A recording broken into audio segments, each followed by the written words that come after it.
আফগানিস্তানকে গুড়িয়ে দিল বুমরা আশদীপ সূর্যরা। ৪৭ রানে জিতে সেমির অভিযান শুরু ভারতের। চিন্তা থেকে গেল কোহলিকে নিয়ে। জিম্বাবুয়ে সফরে ডাক পড়তে পারে রিয়ান পরাগ, অভিষেক শর্মাদের। শ্রেয়স ফিরতে পারেন শ্রীলঙ্কার বিরুদ্ধে। বিশ্বকাপে ভরাডুবির জেরে অধিনায়কত্ব ছাড়লেন কেন উইলিয়ামসন। প্রত্যাশা মতোই আফগানিস্তানকে গুড়িয়ে দিয়ে সুপার 8 অভিযান শুরু করল ভারত। স্কোরবোর্ডে বড় রান না উঠলেও মূলত বুমরার দাপটে আফগান ব্যাটিংকে আগাগোড়া চাপে রেখে অনায়াসে জয় ছিনিয়ে নিল রোহিত বাহিনী। এদিন টসে জিতে ব্যাট করার সিদ্ধান্ত নিয়েছিলেন রোহিত, কিন্তু ম্যাচের তৃতীয় ওভারের পঞ্চম বলে 8 রান করে রোহিত যখন আউট হলেন তখন স্কোরবোর্ডে মাত্র 11 রান।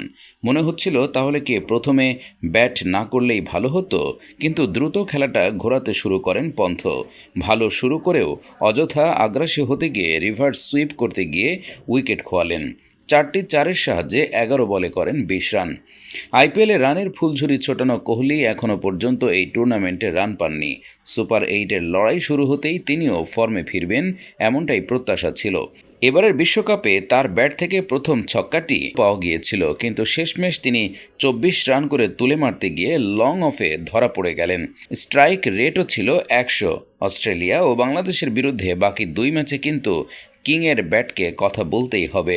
শিবম দুবে 10 রানে আউট হওয়ার পর সূর্যকুমার ও পান্ডিয়া চমৎকার লড়াই করেন। সূর্য 360 ডিগ্রির দিকে না গিয়ে অন সাইডে ছোট বাউন্ডারি থাকার সুযোগ নিতে বুদ্ধিমানের মতো সুইপ মেরে গেলেন। অনেক পরিণত দেখাচ্ছিল আজ তাকে, কিন্তু যখন তাকে ভয়ঙ্কর মনে হচ্ছে তখনই তিনি ফিরে যান। 5টি 4 ও 3টি ছক্কার সাহায্যে 28 বলে 53 রান করেন। মনে হচ্ছিল হার্দিক হয়তো ঠিকঠাক ফিনিশ করবেন, কিন্তু তিনিও 32 রানে ফিরে যান পরের ওভারে। খেলা তখন শেষের দিকে। অক্ষর প্যাটেল 6 বলে 12 রান করে স্কোর 181-তে পৌঁছে দেন। আফগান বোলারদের মধ্যে রশিদ খান 26 রানে 3টি ও ফারুকি 33 রানে 3টি উইকেট তুলে নিয়ে চাপে রাখে ভারতীয় ব্যাটিংকে। আফগানিস্তানের শুরুটা ছিল চমকে দেওয়ার মতো। প্রথম ওভারের প্রথম বলেই গুরবাজ আশদীপকে মাথার উপর দিয়ে তুলে দিলেন। সীমানার আগে একবার মাটি ছুঁয়ে বল সীমানার বাইরে গেল। পঞ্চম বলে হেলায় মিড উইকেট দিয়ে তরুণ পেসারকে একেবারে মাঠের বাইরে ফেলে দিলেন, কিন্তু পরের ওভারেই বুম বুম বুমরা এলেন, দেখলেন, জয় করলেন। পেসের হেরফের ঘটিয়ে গুরবাজকে ফেরান ব্যক্তিগত 11 রানে। সেই যে ভারত চাপ দেয়া শুরু করলো, আর ফাঁস কেটে বেরোতে পারেনি আফগান ব্যাটাররা।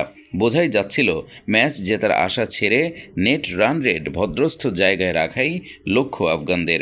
ইব্রাহিম জাদরান 11 বলে 8 রান করে অক্ষর প্যাটেলের শিকার চতুর্থ ওভারে। সেটি প্যাটেলের প্রথম ওভার, উইকেট মেডেন। 3.4 ওভারে 23 রানে দ্বিতীয় উইকেট পড়ে। পঞ্চম ওভারের প্রথম বলেই হজরতুল্লাহ জাজাই 4 বলে 2 রান করে বুমরার দ্বিতীয় শিকার।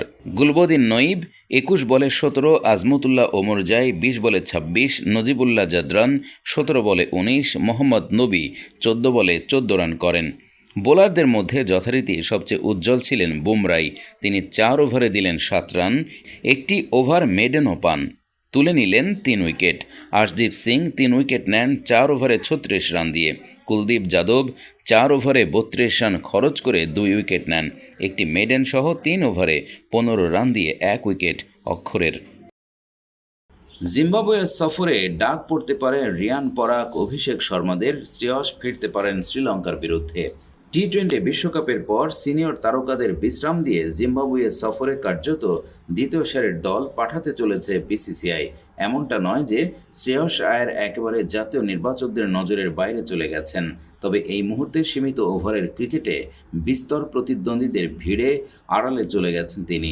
টি-20 বিশ্বকাপের স্কোয়াডে শ্রেয়সকে বিন্দুমাত্র প্রয়োজন রয়েছে বলে মনে করেননি অজিত আগারকাররা। তবে শ্রেয়সের আন্তর্জাতিক ক্যারিয়ার নতুন লাইফলাইন পেতে পারে রাহুল দ্রাবিড়ের জায়গায় গৌতম গম্ভীর ভারতের হেড কোচের পদে বসলে। অবিলম্বে ভারতের সীমিত ওভারের স্কোয়াডে ফিরতে পারেন নাইট অধিনায়ক। শ্রেয়সকে শ্রীলঙ্কার বিরুদ্ধে ওয়ানডে সিরিজের জন্য ভারতীয় দলে দেখা যেতে পারে।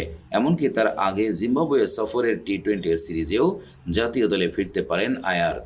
টি-20 বিশ্বকাপের ঠিক পরেই 5 ম্যাচের টি-20 সিরিজ খেলতে জিম্বাবুয়ে উড়ে যাবে ভারতীয় দল। তারপরে জুলাইতেই 3টি ওয়ানডে ও 3টি টি-20 ম্যাচ খেলতে শ্রীলঙ্কা সফরে যাবে টিম ইন্ডিয়া। শ্রীলঙ্কা সফরেই শ্রেয়সের জাতীয় দলে কামব্যাকের সম্ভাবনা সবথেকে বেশি। এই মুহূর্তে শ্রেয়সকে ছাড়া ভারতের ওয়ানডে স্কোয়াড গড়া হবে বলে মনে হয় না। তবে পরিস্থিতি অনুকূলে হলে জিম্বাবুয়ে সফরেও শিকে ছিঁড়তে পারে শ্রেয়সের সামনে।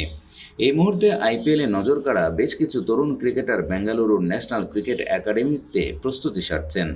জিম্বাবুয়ে সফরের কথা ভেবেই যে তৈরি রাখা হচ্ছে নতুনদের, সেটা বুঝে নিতে বিশেষ অসুবিধা হয় না।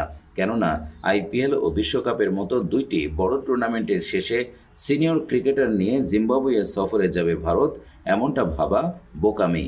সিনিয়রদের বিশ্রাম দিয়ে জিম্বাবুয়েতে ভারতের দ্বিতীয় সারির দল পাঠানো কার্যত নিশ্চিত দেখাচ্ছে। উল্লেখযোগ্য বিষয় হল শ্রেয়স আয়ার এই মুহূর্তে এনসিএতে নেই। বিসিসিআইয়ের এক সূত্র এই প্রসঙ্গে সংবাদ সংস্থা পিটিআইকে বলেন, শ্রেয়স এই মুহূর্তে এনসিএতে নেই। ন্যাশনাল ক্রিকেট একাডেমিতে তারাই রয়েছে যারা আইপিএলে ভালো খেলেছে এবং জিম্বাবুয়ে সফরের জন্য যাদের নাম বিবেচনায় রয়েছে। অভিষেক শর্মা, রিয়ান পরাগ, মায়াঙ্ক যাদব, হর্ষিত রানা, নীতিশ রেড্ডি, বিজয় কুমার বৈশাখ, যশ দয়ালরা ক্যাম্পে রয়েছে। এদের মধ্যে কেউ কেউ নিশ্চিতভাবেই জিম্বাবুয়ে সফরে যাবে। তিনি আরও যোগ করেন, শ্রেয়স 3 ম্যাচের ওয়ানডে সিরিজের জন্য শ্রীলঙ্কা সফরে যাওয়ার সম্ভাবনা রয়েছে। শ্রেয়স ভারতের হয়ে শেষ যে ওয়ানডে ম্যাচটি খেলেছে তাতে হাফ সেঞ্চুরি অর্থাৎ 52 রান করেছে। তার আগে বিশ্বকাপে 500-র বেশি 530 রান করেছে ও। এমন পারফরম্যান্সের পরে ওকে কি বাদ দেওয়া যায়? বিশ্বকাপে ভরাডুবির জেরে অধিনায়কত্ব ছাড়লেন কেন উইলিয়ামসন। নিউজিল্যান্ড ক্রিকেট বোর্ডের কেন্দ্রীয় চুক্তি থেকে নাম প্রত্যাহার করে নিয়েছেন কেন উইলিয়ামসন। সেই সাথে সাদা বলের ক্রিকেটে অধিনায়কত্ব করবেন না। এর আগে টেস্ট নেতৃত্ব ছেড়ে দিয়েছেন ডানহাতি এই ব্যাটার।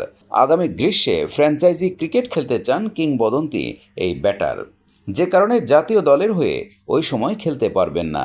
ওই কারণেই কেন্দ্রীয় চুক্তি থেকে নাম কেটে দিলেন। তবে বছরের বাকি সময়টা দেশের হয়ে খেলতে প্রস্তুত তিনি। 2014 সালের পর প্রতিটি টি-20 বিশ্বকাপেই সেমিফাইনাল খেলেছে নিউজিল্যান্ড। 2021 সালে খেলেছিল ফাইনালে, কিন্তু এবার পেরোতে পারেনি গ্রুপ পর্ব। লকি ফার্গুসনও কেন্দ্রীয় চুক্তিতে না থাকার আভাস দিয়েছেন। আর বিশ্বকাপের শেষ ম্যাচের আগেই ট্রেন্ট বোল্ট বলেছেন, টি-20 বিশ্ব মঞ্চে এটি তার শেষ আসর। উইলিয়ামসন অবশ্য 3 ফরম্যাটেই খেলা চালিয়ে যাবেন। অভিজ্ঞ এই ক্রিকেটার বলেছেন, সংস্করণ ভেদে দলকে সামনের দিকে এগিয়ে নিতে আমি সবসময় উন্মুখ। ভবিষ্যতেও আমি অবদান রাখতে চাই। তবে নিউজিল্যান্ডের গ্রীষ্ম মৌসুমে বিদেশের সুযোগ গ্রহণের অপেক্ষায় থাকায় এবার কেন্দ্রীয় চুক্তি আমি নিতে পারছি না।